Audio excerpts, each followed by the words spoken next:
Welcome to part two. In part one, we discussed the overall technique. We looked at something in your manual, the golden pivot rule. And we also discussed in detail the 3 and 4 setup.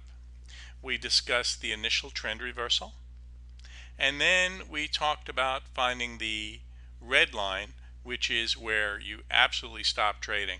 You find the projected ending area with that final line. That's the stop line. Okay. And so what we're going to do here in part two is we're going to look at a way to lower risk for you using multiple time frames for trading. It's really very straightforward. And the whole idea is after a trend reversal in the daily, you start looking at a smaller time frame to find a nice tight entry that gives you smaller time frame moves if you're going to do intraday trading and you're going to watch the market. All right, let's take a look at an example here in July.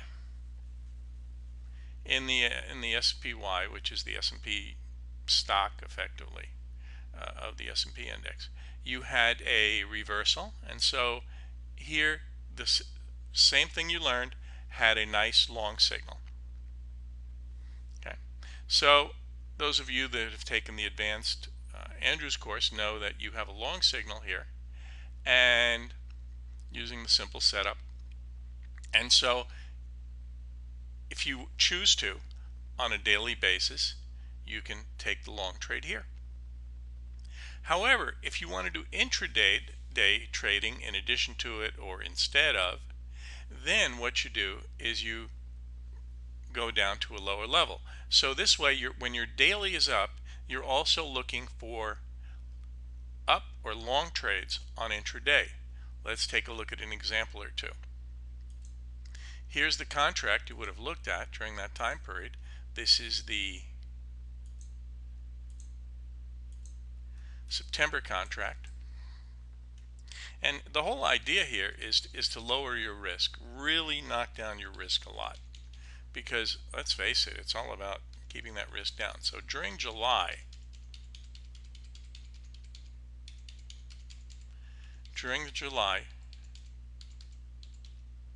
here's the beginning of July. The signal was already long, and it was up we go, somewhere in here, somewhere, let's say, doesn't matter, because when you came to over here, you had some really choppy moves and stuff, and over here you had the same signal you had on the daily, no different. And so here was your signal, and here was your red line, right? And this is 15-minute data, which is nice. And so what happens is after prices break through here and you have an up signal in the intraday, if you want to, you can draw your trend lines and see that the people who would like to buy on a break of a trend line are going to be supporting you after prices break that trend line, because you already went long over here. And going long over here, a price of about 16.28 or so, your risk is down in this area here, which is less than $200.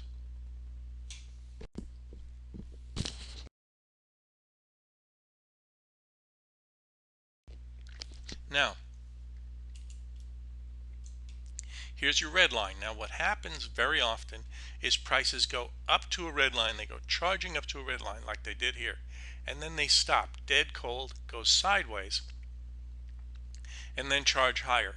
What excuse me, what ironically happens at this point here is you have one of these divergences in stochastics, RSI, stuff like that.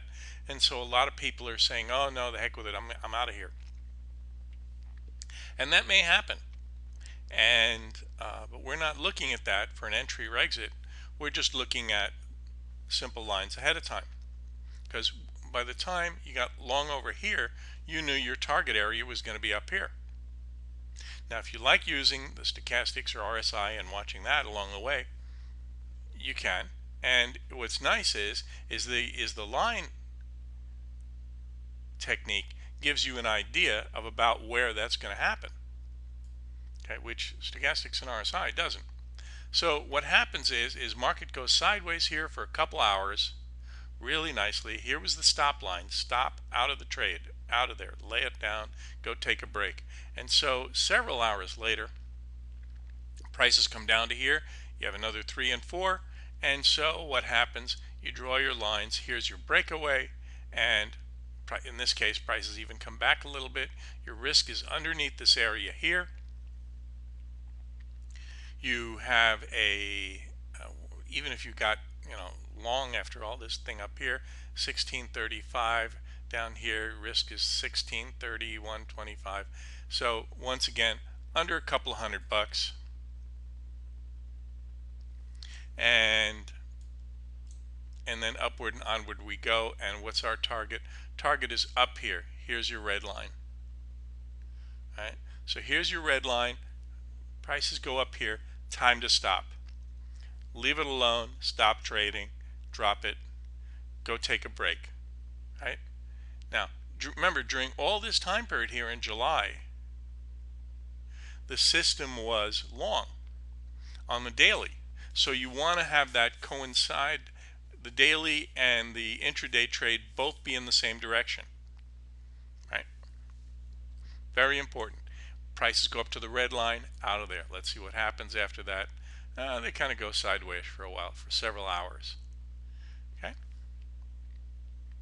And do you go short here? Maybe, if you had a legitimate signal, which, yeah, you had. So anyway, but it wouldn't necessarily go very far. Your red line might have come out over here somewhere. So that's going to happen. Can you use other time frames in with it? Yeah, but I really wouldn't recommend anything smaller than 15 minutes because charts start getting a little iffy. Okay, so I thank you for your time, and this has been part 2 of intraday trading with Andrew's Pitchfork and other tools. Bye.